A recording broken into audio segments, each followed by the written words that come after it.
Marlene Erasmus is ons wenner in die prosa afdeling vir Julie maand met haar prosa Wanneer jy nie meer onthou nie. Die wit koevert lê op die sitplek langs my.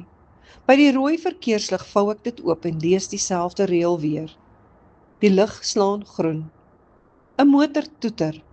Ek ry 'n parkeerterrein binne en skakel die engine af, sit met albei my hande om die stuurwiel. Uit my aktetas haal ek 'n notaboek. Ek skeur 'n bladsy uit en skryf.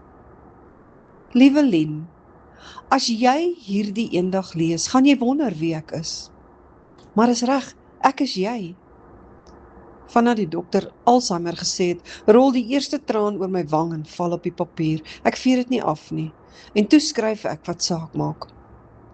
Jy hou nie van suiker in jou koffie nie. Jy sê dit maak koeie koffie sleg. Die litteken onder jou knie is van die netbalwedstryd waar jy oor die reëling geval het. As jy vir Benji sien en nie sy naam onthou nie, moenie skuldig voel nie. Hy sal steeds sy stert swaai, al noem jy hom iets anders. As die man oorkant jou glimlag en jy wonder hoekom sy oë jou hart rustig maak, vat sy hand.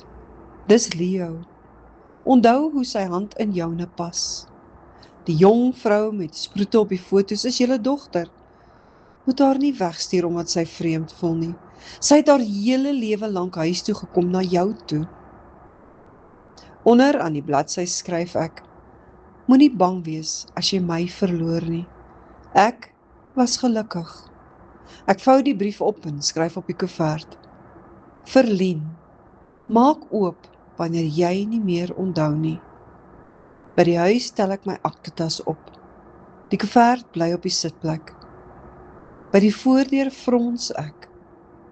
Ek voel of ek iets vergeet het. Ek glimlag flou en stap huis toe.